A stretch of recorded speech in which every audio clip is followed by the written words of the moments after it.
John, this is a question particularly for you.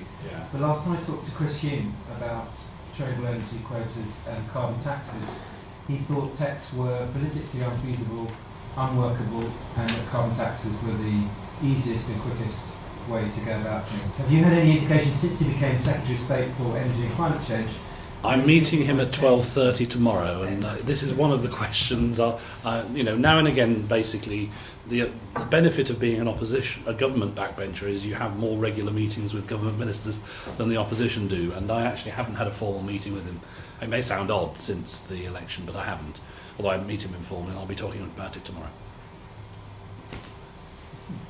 I think there's an interesting point, however, on TEQs, and the point I made earlier is that with my background in computing is it takes some time to put in systems to allow people to have two accounts, not just one for money, but one also for an energy quota.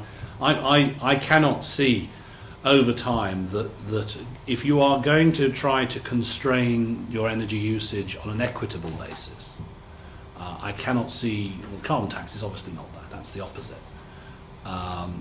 I cannot see that there is any other conclusion that you need to have a second number. And actually this is where ITPOs can help, because they could write to the financial services people and say, look, why don't you put this into your specifications for the system you implement in 2 or 3 years' time? It may be that we don't use it then, it may be that we actually do use it then. But it isn't necessarily the case that government has to produce all the answers and that people can lead government. And it's actually, in this situation, what's interesting here, I'm taking Scottish and Southern Energy, who are part of ITPOs, Virgin Atlantic, the whole Virgin group, Stagecoach. Stagecoach, interestingly, had a scheme in Scotland where people would bring a bottle of vegetable oil to get on the bus, and they get a reduction or a free ticket. Which is, well, you bring the fuel, they drive you around for it. It's not. I thought that was quite an innovative scheme, but these are quite serious companies, and business tends to be a bit more rational than government. Government is not very rational, really, sadly. Nor is Parliament that rational, but we all know that. So it may be actually possible to get business to start devising the systems and implementing them gradually over time without having to wait for the chief scientist to say in 10 years' time, well, that would have been a good idea. Because that's one of the difficulties. I think there was somebody who went to, when it was the DTI, say, could you do a risk assessment on the issue of peak oil? And they said, no, it'd be too risky to do that. That's quite funny. Anyway, sorry, next question. At the back. Yes, Alex from Bloomberg News. I think my question's to Sean. I apologise, I missed the beginning of the presentation. But my understanding is this system would apply only to energy from fossil fuels. How do you factor in renewables if customers decide that from their utility they would like wind energy provided at home? It wouldn't only cover energy from fossil fuels, it would cover all fuel and electricity purchases within the economy. And all fuel and electricity would be carbon rated. And that would determine the number of TEQs units required to be surrendered. So it would be 1 TEQs unit per kilogram of CO2. So if the electricity came from a wind turbine, then obviously its life cycle emissions would tend to be a lot lower, and so it would require very few TEQs units to purchase, and so it would incentivise renewable energy.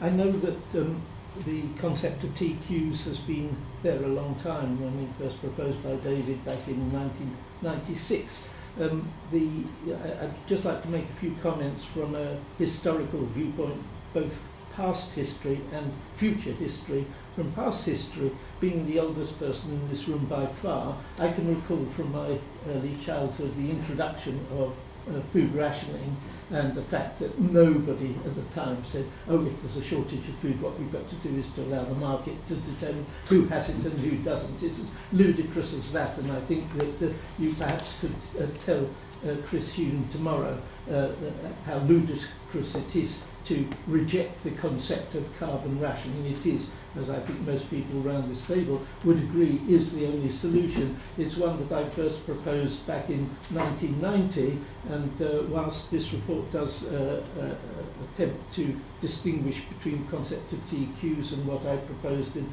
the form of personal carbon allowances, there's not a sort of it's rather like chimpanzees and human beings, I think, as a byproduct of an evolutionary process. Could you move to a question as well? Well, just let me finish. Well, my question is more around the issue that Caroline raised with regard to urgency. And it seems to me that all that has been said so far doesn't begin to reflect the urgency. I mean, I'm afraid, really doesn't begin to reflect the urgency of the situation. When Sean talked, and it's in the report, about when you go to the petrol station, it implies that the lifestyles that we will be enjoying in 20, 30 years will still be allowing for people driving around in cars in the sort of way that we are. But I know you're anxious to cut me short. Of time, yes. Well, there's other people who want to speak. The problem is I've got too much to say. Yes, I know. Well, why don't you have a second bite at the cherry later? Caroline has to go soon, and you. Finish on one quick point, which is right. Somebody makes some rude remark. Which is central to the situation. It is this concept of peak oil. It worries me greatly because its implication is that we are running out of oil.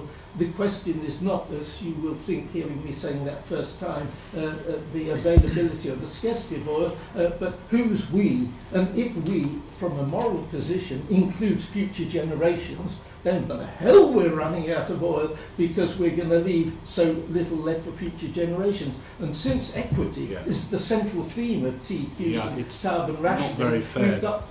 Please draw it to a close, because what you're doing is taking up the time for questions and preventing other people asking questions. Well, much like we're using future generations' oil, you're using current generations' time to ask Caroline questions. I'm inviting Sean to respond to what I'm saying. I don't have to raise it in the form of a question. Do you accept James Hansen saying that we are well past the point of no return with regard to the concentration of CO2 in the atmosphere? And do you accept the